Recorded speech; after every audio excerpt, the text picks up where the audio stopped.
jamais pensei na minha vida que seria jornalista.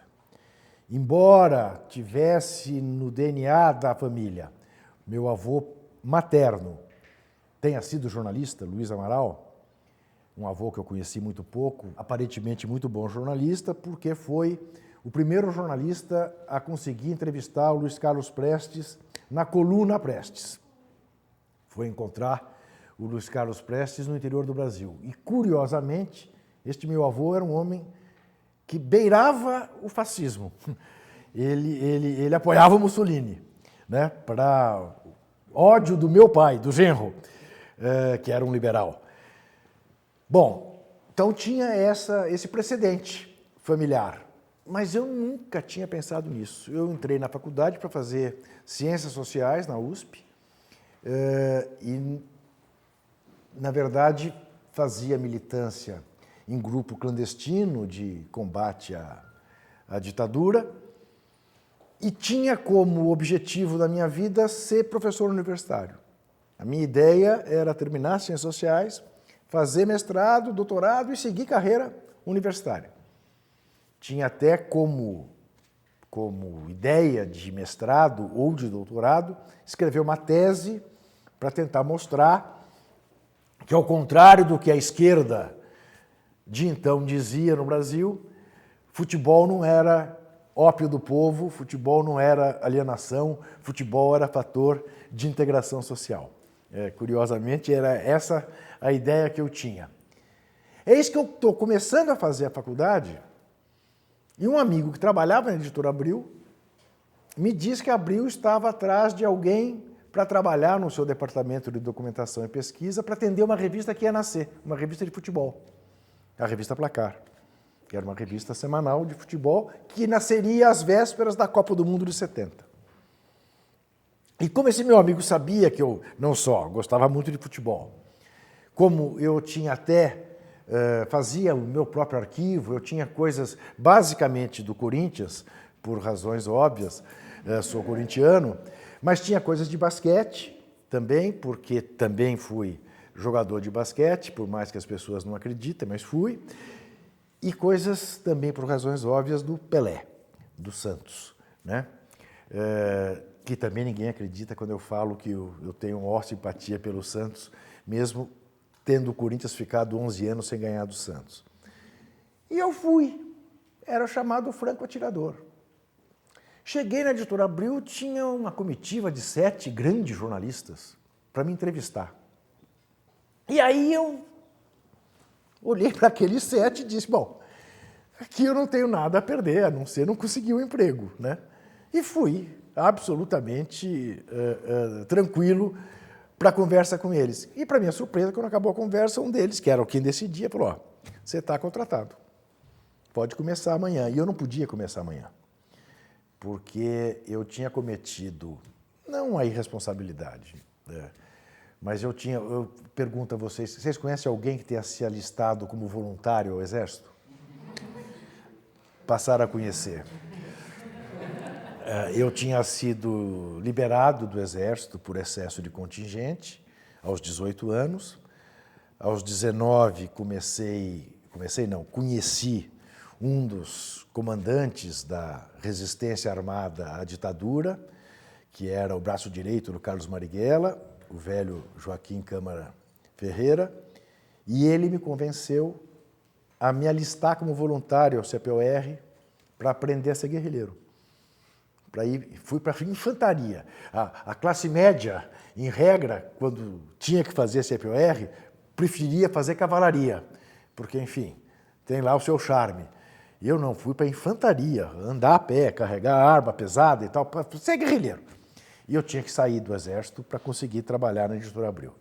Consegui sair, eu menti, na verdade, ao me alistar como voluntário, dizendo que eu fazia economia na USP, porque se eu dissesse que eu fazia ciências sociais, eles não me aceitariam, porque era tido e havido como, enfim, um antro de comunistas, né? Consegui sair e comecei a trabalhar na editora Abril, mas concomitantemente fazendo a faculdade. Me casei com 20 anos de idade, montei a minha própria, o que eu dizia, não a minha própria casa, mas o meu próprio aparelho, porque eu tinha medo também de um dia acontecer, de vir a ser preso e levar meu pai, meus irmãos, de embrulhada nessa história. Meu pai era promotor de justiça, imaginem vocês, né? Se acontece um negócio desse.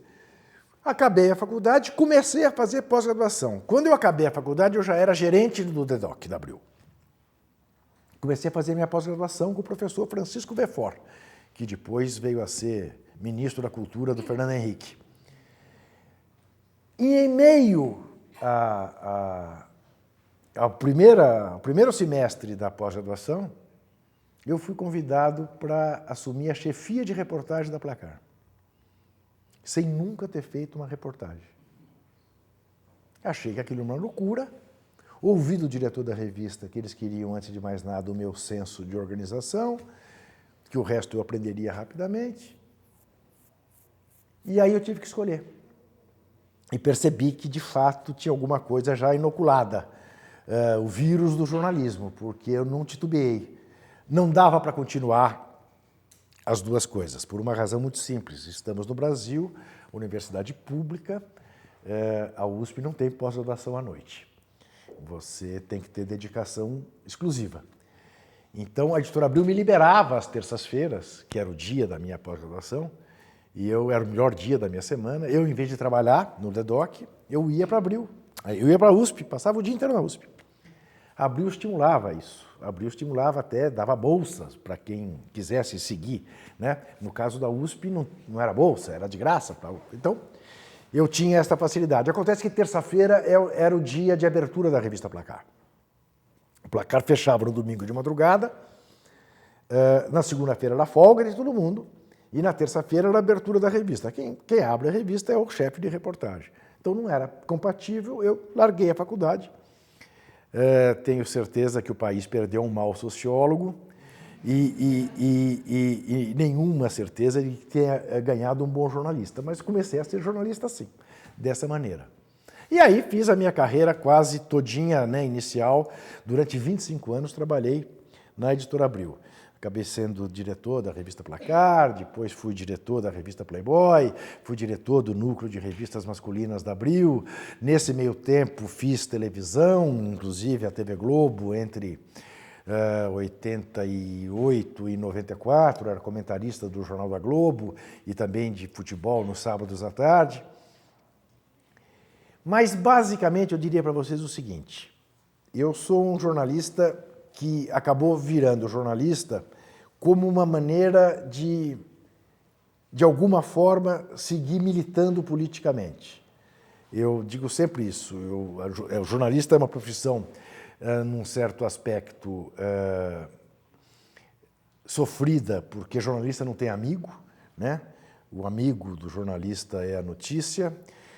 Jornalista não tem patrão, ou tem muitos patrões. O patrão do jornalista é o leitor, é o ouvinte, é o telespectador, não é quem lhe paga o salário, né?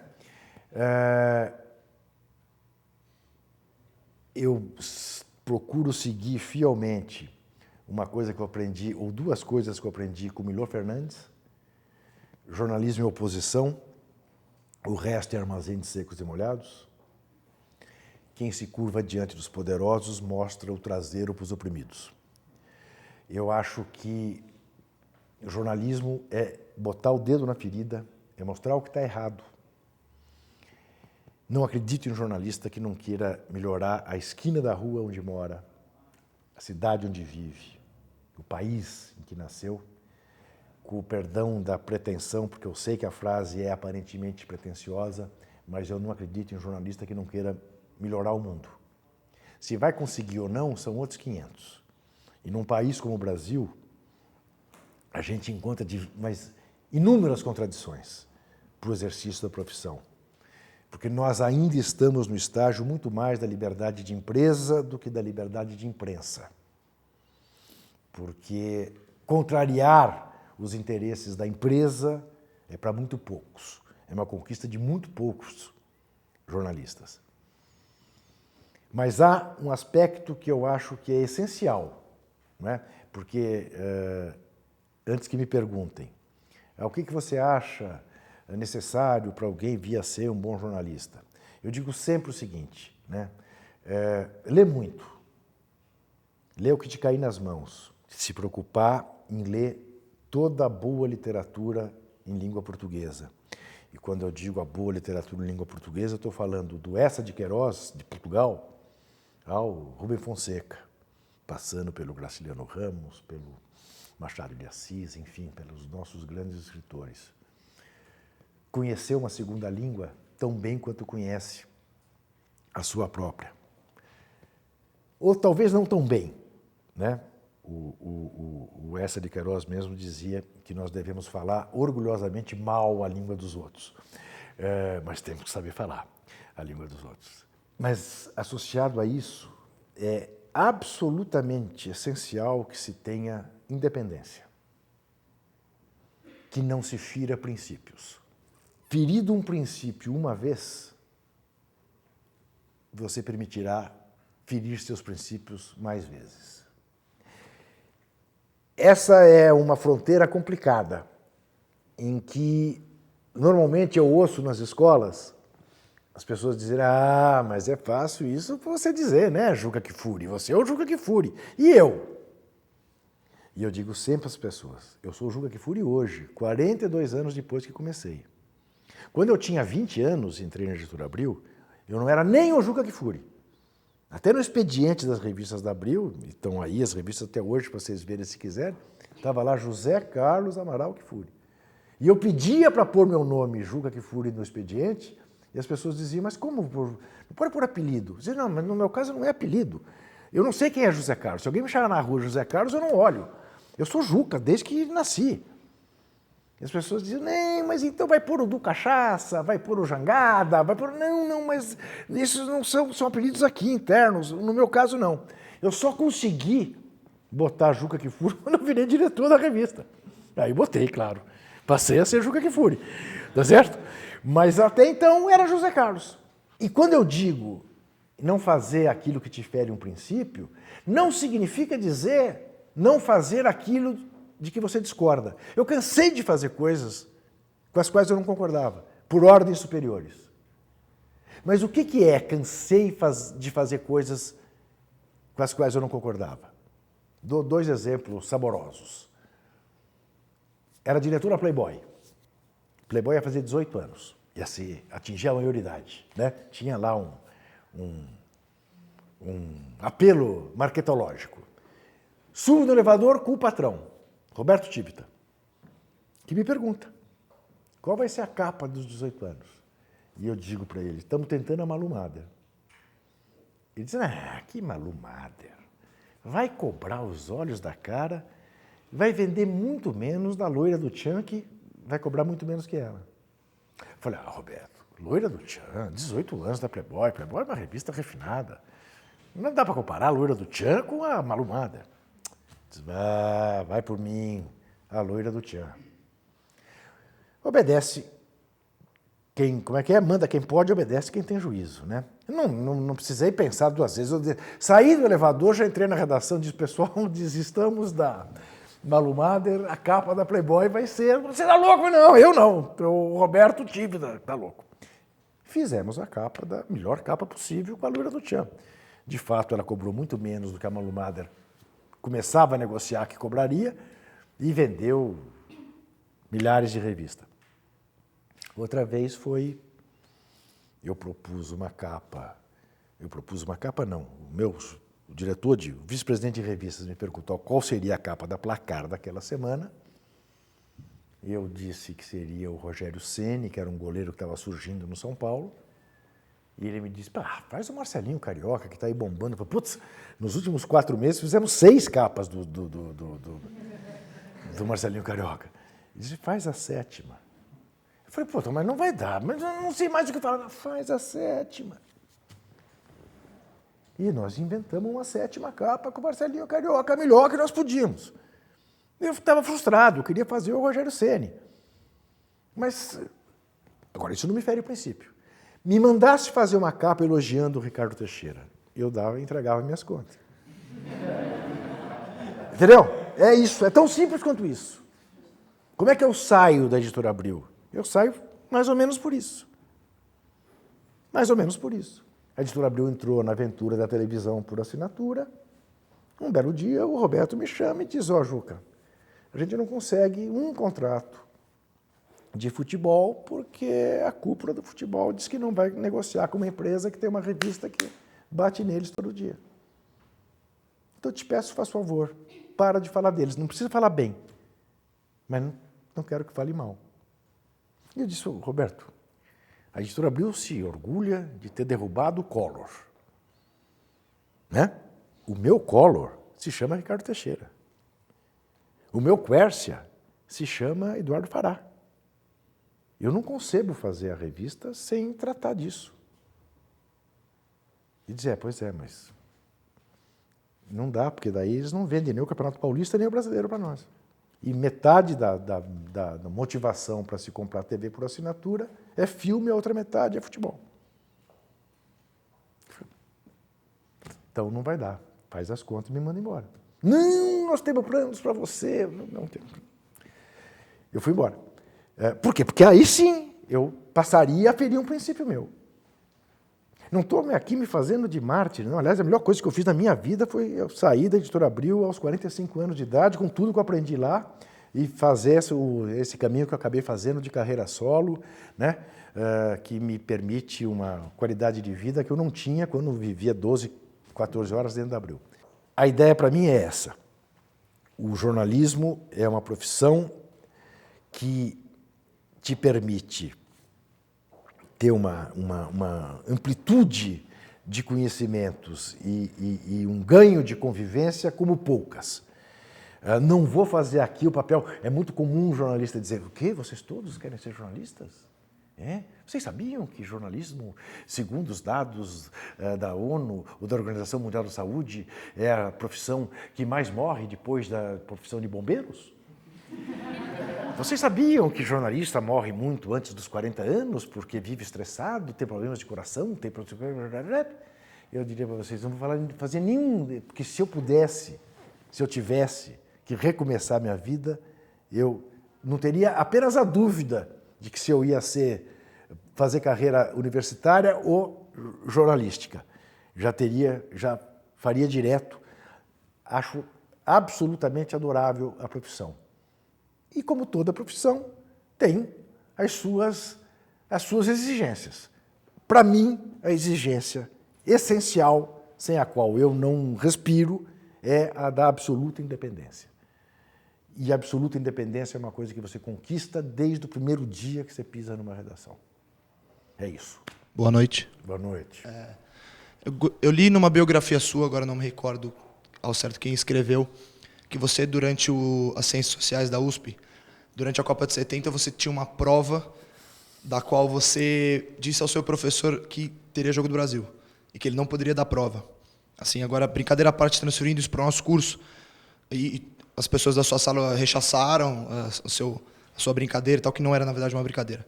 Aqui no nosso curso, a gente tem uma resistência muito grande ao jornalismo esportivo. E vários anos depois, a gente continua não tendo muito espaço, principalmente aqui no curso de jornalismo da PUC, para manifestar o nosso interesse por ser jornalista esportivo. Eu gostaria que você comentasse isso. Como é que você chama? Bruno. Bruno, deixa eu te contar. Esse episódio, rapidamente, é isso mesmo. O meu professor de Sociologia 1, Gabriel Com, brilhante sociólogo, brilhante professor, marcou uma prova, eu estava de noite, lembrando, para quarta-feira, jogariam Brasil e Romênia, o terceiro jogo da seleção brasileira na Copa de 70. Eu levantei a mão, falei, mestre, tem Brasil e Romênia. E a minha classe vaiou. Porque era sinal de alienação. Imagina, plena ditadura do Médici, tinha alguém querendo torcer para o Brasil? Não, cada gol do Brasil atrasava em 10 anos a Revolução Socialista. Era essa a ideia, né? E aí tomei essa vaia, o Gabriel interveio e falou, não, peraí. Vamos levar isso a voto. Ele tem razão, é justo. E nesse dia eu aprendi que a minha classe tinha 21 alunos. Porque deu 20-1 pela manutenção da prova. Depois, mais tarde, muitos anos depois, fazendo uma recontagem, eu descobri que desses 21, 17 eram de organizações clandestinas. Entre os quais eu. Mas claro que ninguém sabia de ninguém. né?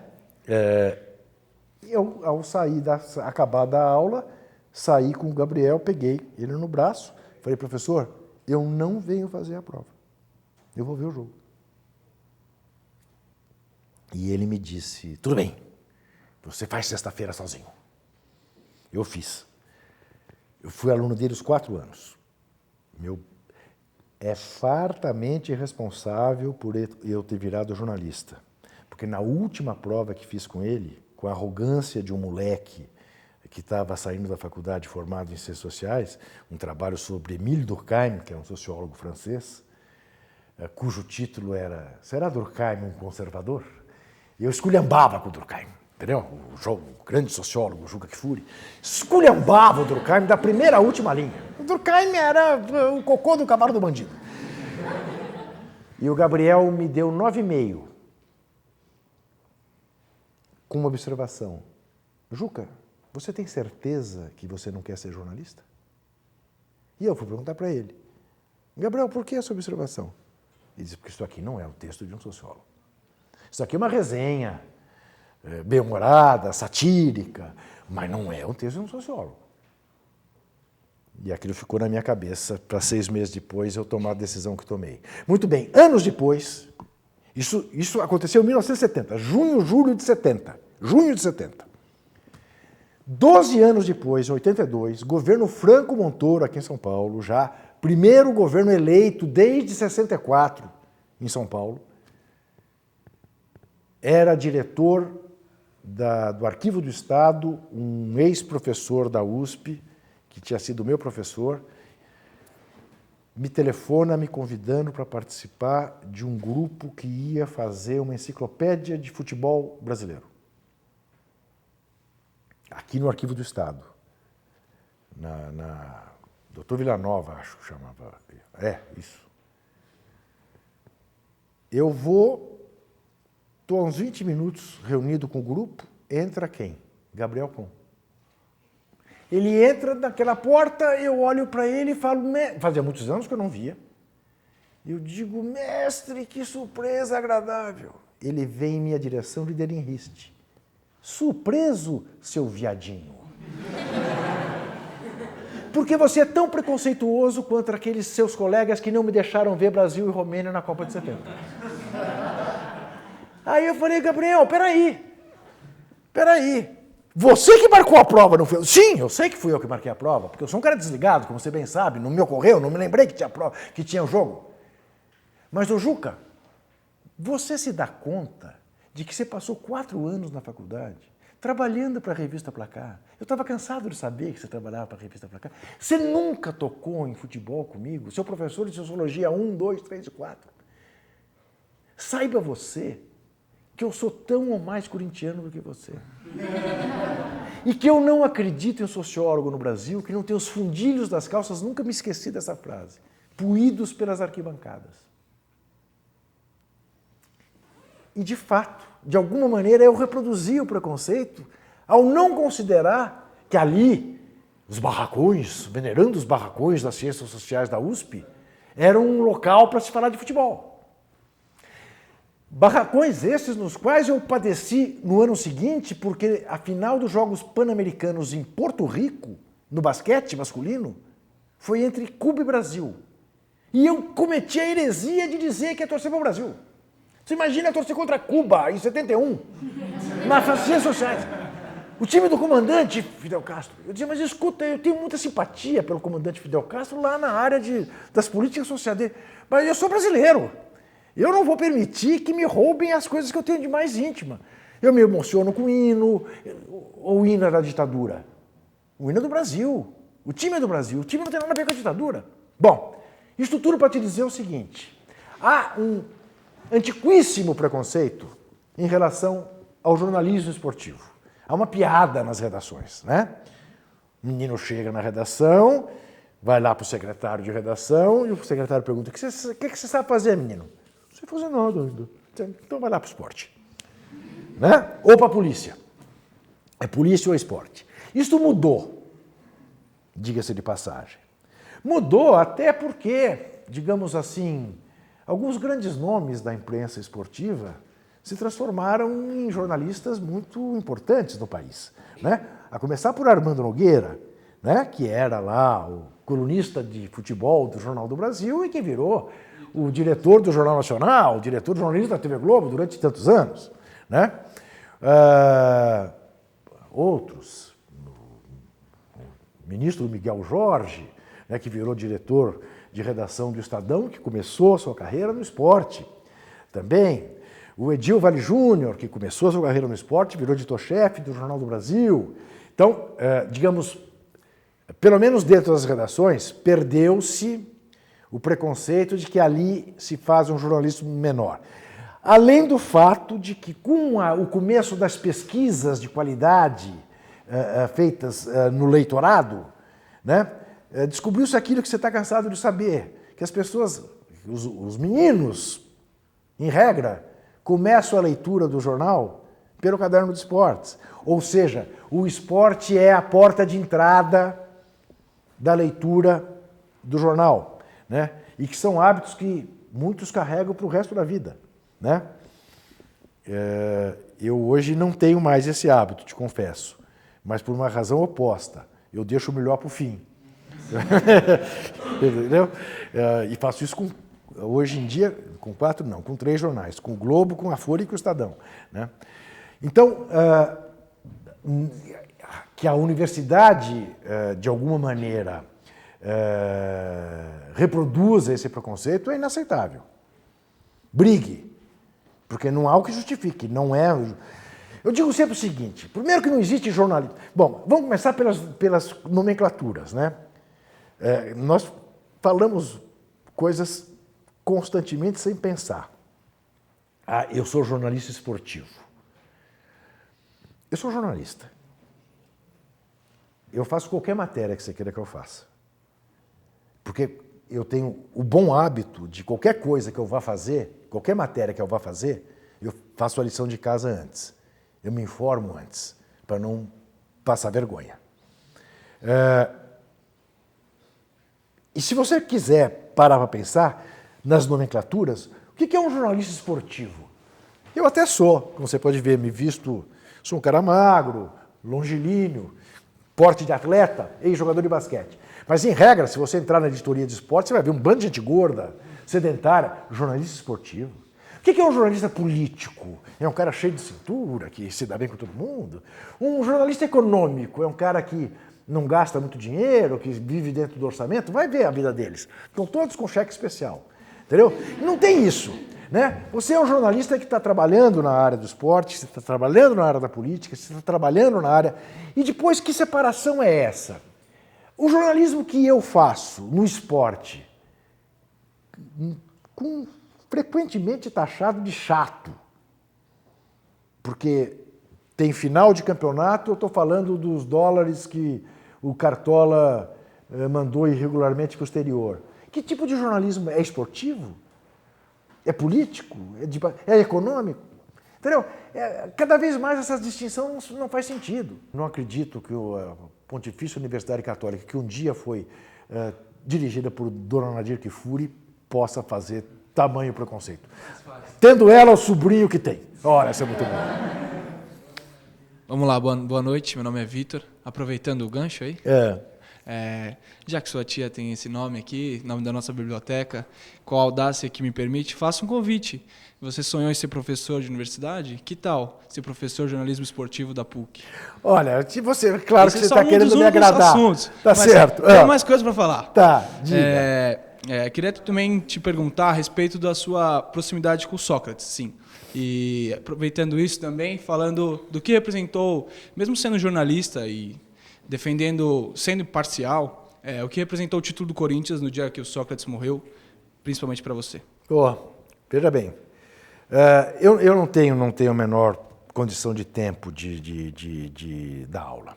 Já tive essa experiência e quero saber mais, adorei dar aula. Eu participei da fundação do LabJor, na Unicamp, Laboratório de Jornalismo, com Roberto Diniz. Tá? Ia toda quinta-feira para Campinas dar aula, passava a tarde lá dando aula, adorava. Mas achei que ia morrer estressado, porque eu tinha um programa de televisão, Juca, ao vivo, na CNT. E não foram poucas as vezes que eu chegava na Marginal 5h30 da tarde, o programa era às 9h. Chegava na Marginal 5h30, 6 horas, porque eu saía de Campinas 4, e a Marginal estava parada, e eu, para chegar na TV Gazeta, não conseguia chegar. Um dia, a entrevista era com a Luísa Erundina, então prefeita da cidade, ela estava no estúdio me esperando, as pessoas me ligando e eu dizendo, eu estou chegando, eu estou chegando. Bom, não dá que não vou tomar tempo contando o que eu fiz esse dia, subia a Brigadeiro Luiz Antônio pela calçada para conseguir chegar no prédio da Gazeta. Não tem graça nenhuma, porque isso não se faz. Quando eu cheguei na esquina com a Paulista, tinha um cara do DSV numa moto, ele não acreditava, com toda a razão. Ele ficou de braço assim, ele fazia assim para mim, eu não acredito no que eu estou vendo.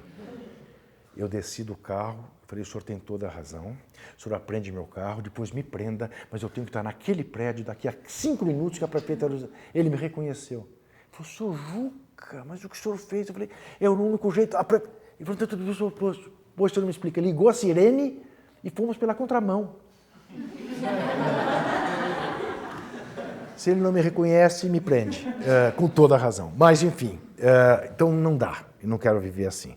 Parei de fazer programa de rádio toda noite, porque um dia vocês entenderão. Lembrarão de mim, pelo menos por uma coisa que eu vou dizer agora. Um dia vocês serão avós.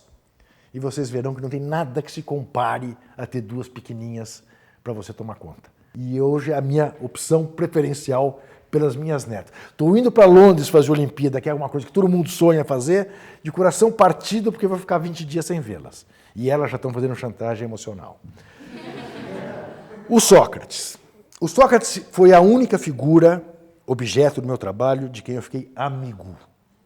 Amigo de frequentar a casa, dos filhos se conhecerem, de viajarmos juntos. Amigos. Amigos, tá?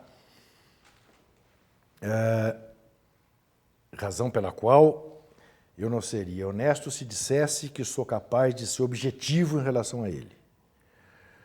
Embora tenhamos tido uma grande discussão na vida quando ele perdeu o pênalti na Copa de 86. Eu era comentarista do PUL SBT Record, Silvio Luiz narrava e eu comentava. Quando ele foi bater o pênalti contra a França, eu disse, Silvio, jamais vi o doutor perder um pênalti em jogo decisivo. Ele perdeu. Ele perdeu e o Silvio Luiz fez questão de dizer.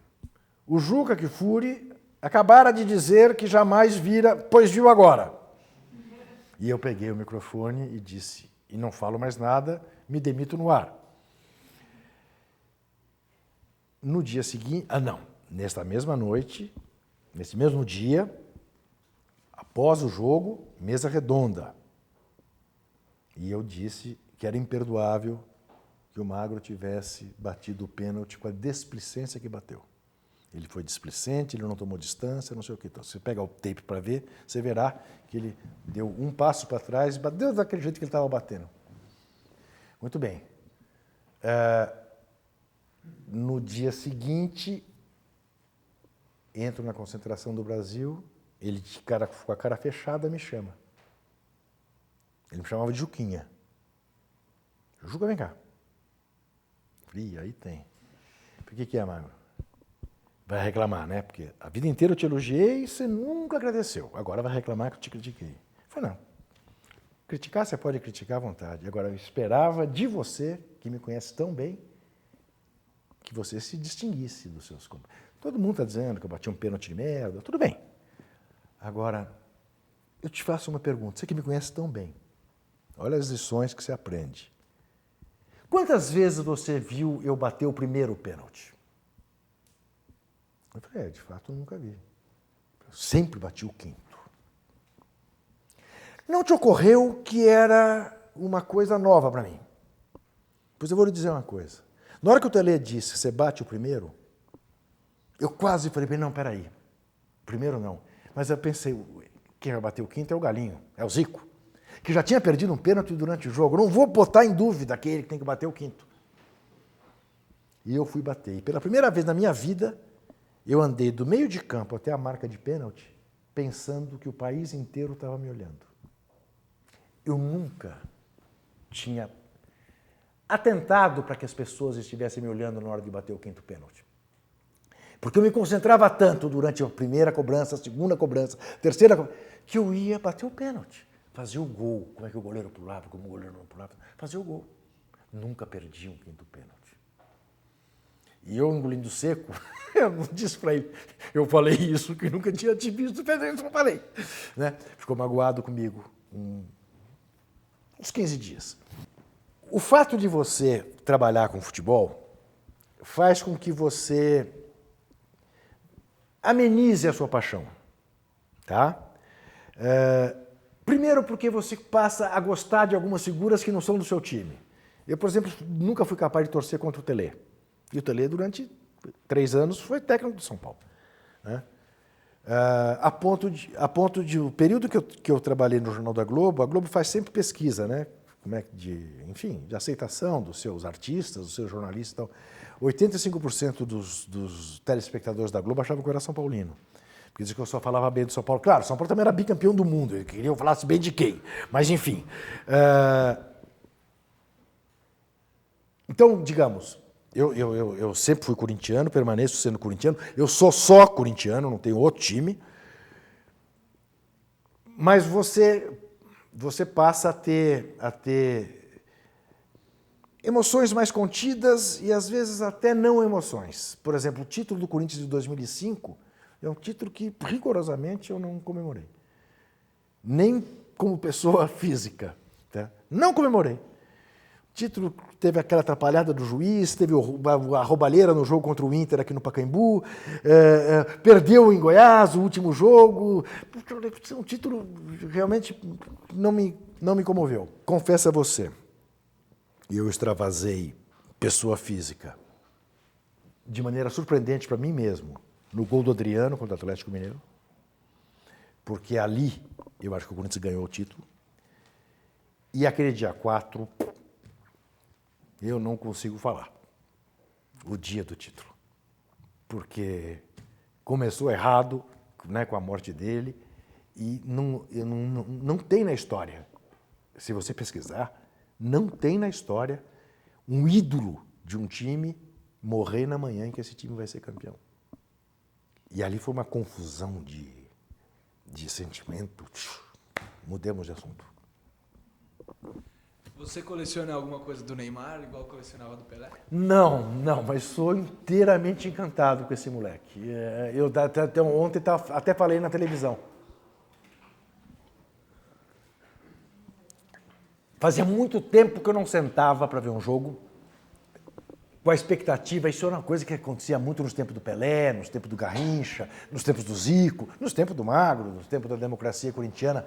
Aí sim, esses são 2 títulos, 82 e 83, assim, que eu enlouqueci, porque, puxa, era o Corinthians sendo campeão com uma ideia generosa como era da democracia corintiana. Ver o que o Neymar vai fazer, independentemente de qualquer coisa, o que esse moleque vai fazer hoje, né? Isso aí não tem preço. Isso é o resgate do que o futebol tem, para mim, de mais rico, de mais comovente, né? Que eu não abro mão. Eu não sou torcedor de Vitória. Eu não acho que, antes de mais nada, o importante é ganhar. Eu trato o futebol, antes de mais nada, como espetáculo. Veja bem, não acho que seja um espetáculo, o Muricy fala que é espetáculo igual ao teatro. Não. Eu não acho que o futebol seja um espetáculo igual ao teatro, um show de música. É claro que é um espetáculo de outra ordem, né? Que mexe com outro tipo de emoção, embora a música mexa com emoção também, e muito. Tem um filósofo, um filósofo escocês que durante muitos anos foi técnico, depois gerente, manager do Liverpool, quando o Liverpool era o melhor time do mundo, chamado Bill Shankly.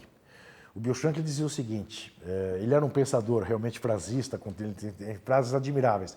Ele dizia o seguinte, evidentemente que o futebol não é uma questão de vida ou de morte. É muito mais do que isso.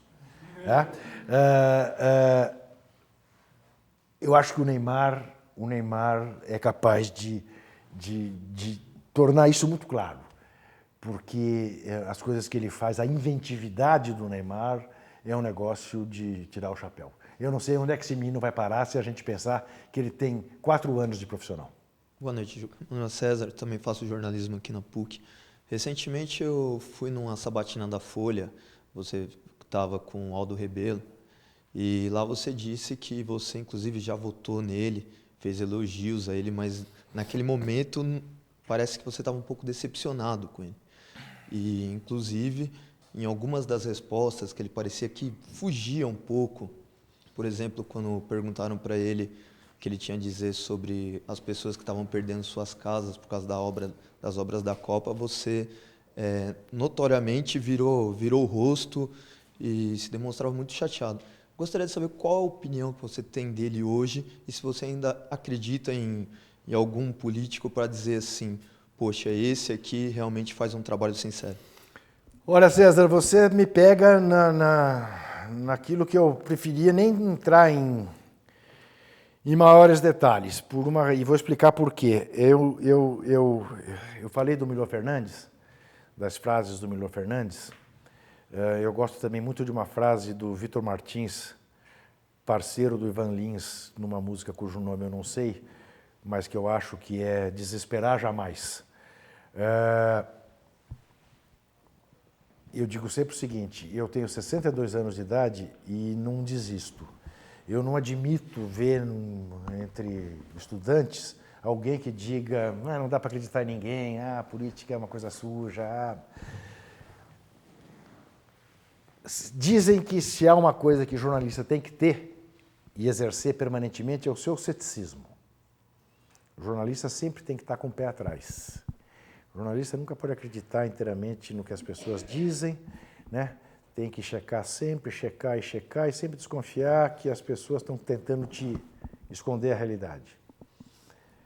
Nesse particular, eu sou um péssimo jornalista, porque a minha primeira atitude é sempre de acreditar nas pessoas, razão pela qual são incontáveis as minhas decepções. O Aldo Rebelo, uma delas. Eu fiz mais do que votar no Aldo Rebelo. Veja bem, eu, como disse aqui, quando eu tinha 17, 18, 19, 20, 21, 22 anos, eu era de grupo clandestino, era da ALN.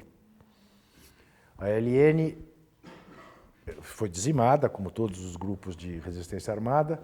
Eu saio da ALN e vou militar no Partido Comunista Brasileiro, no velho PCBão, no Partidão.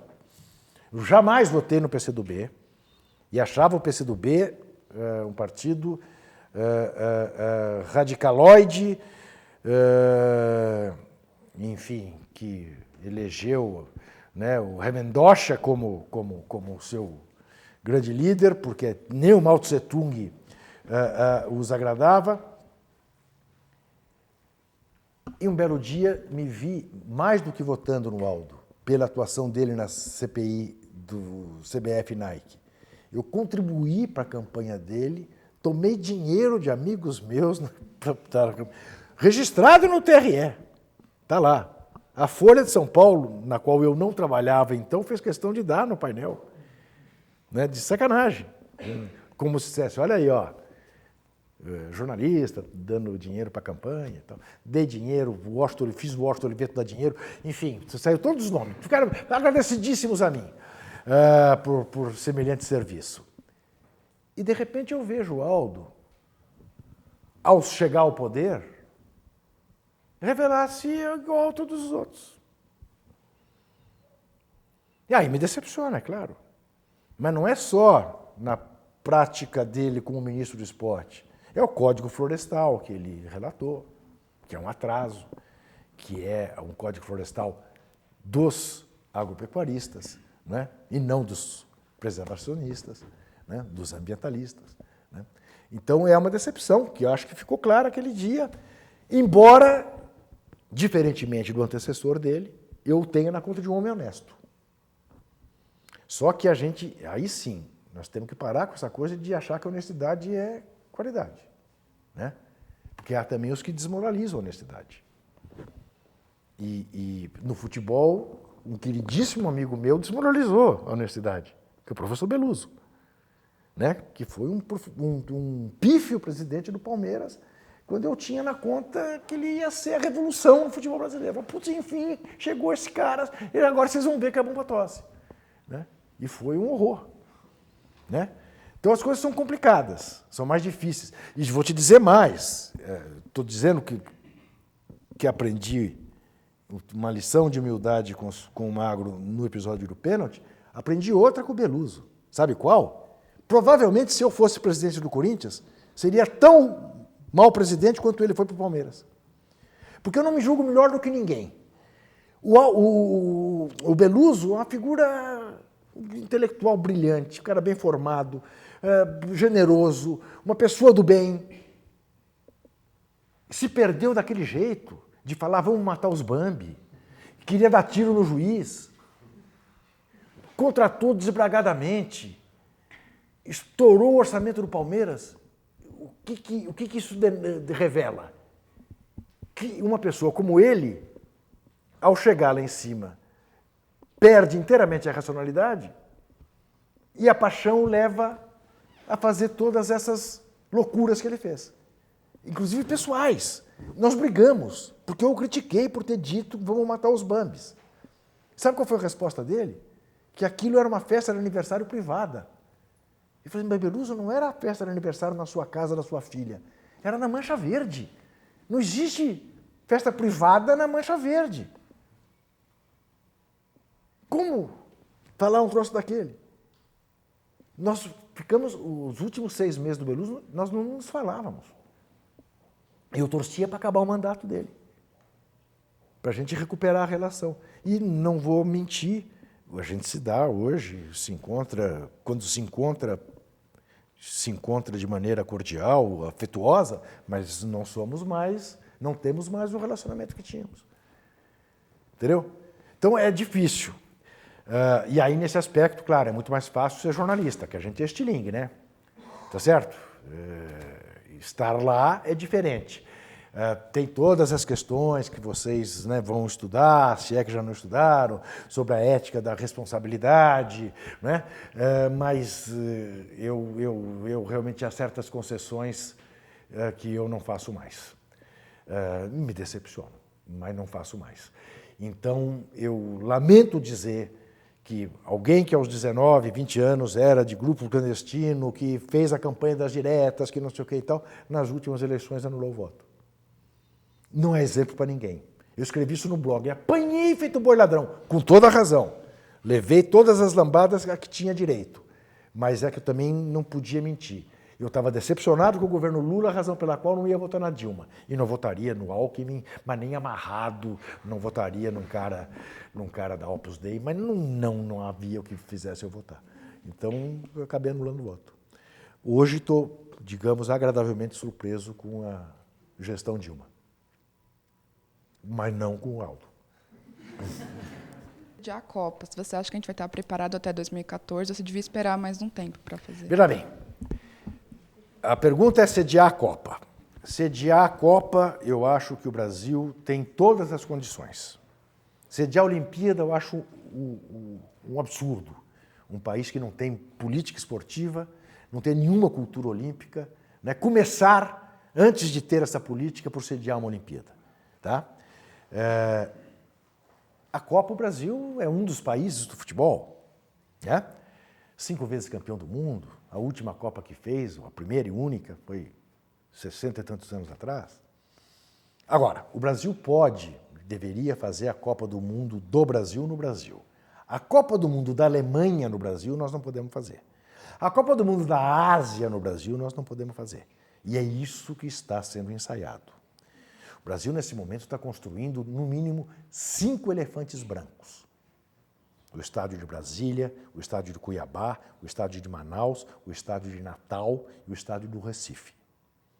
Estamos fazendo no Recife um estádio de futebol numa cidade que já tem 3 estádios. Estamos fazendo em Brasília um estádio para 70 mil pessoas, onde não há nenhum clube da primeira nem da segunda divisão nacionais.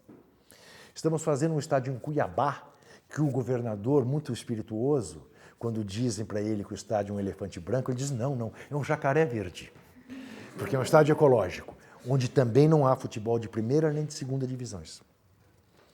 Natal, a mesma coisa. Faria sentido a gente fazer um estádio, uma Copa do Mundo, em nome do legado que ficasse para as cidades que vão receber a Copa. Mas o que nós estamos vendo é que a questão da mobilidade urbana vai ser driblada. Vão dar feriado nos dias de jogos, para não ter trânsito. Os aeroportos que seriam ampliados, agora vai se usar os aeroportos militares para os aviões fretados e para os jatinhos descerem.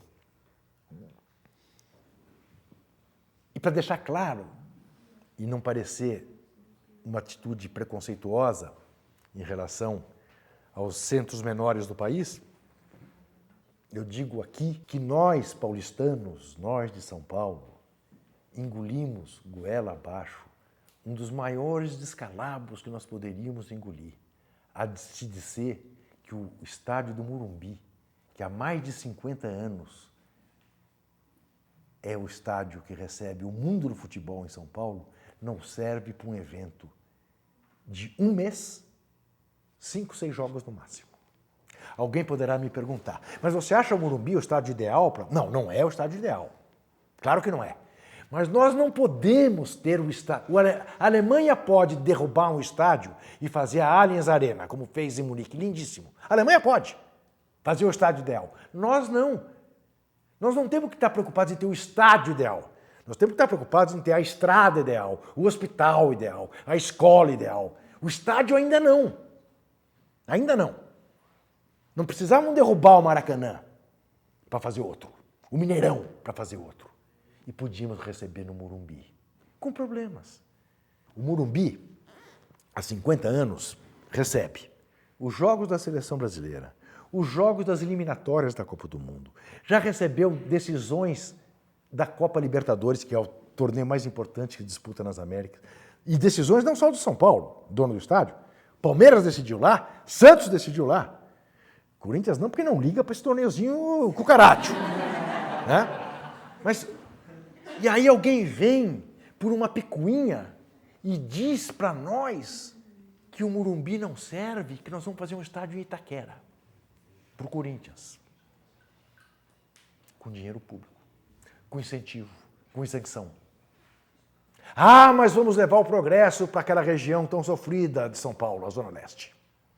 Vai ver se o Engenhão levou progresso para o Engenho de Dentro, no Rio de Janeiro. Engenhão, que é o estádio mais moderno do país, construído para o Pan-Americano de 2007 no Rio, e que não se cogita de usar para a Copa do Mundo.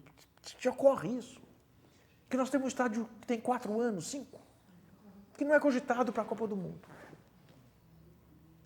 Percebe? Aí parei.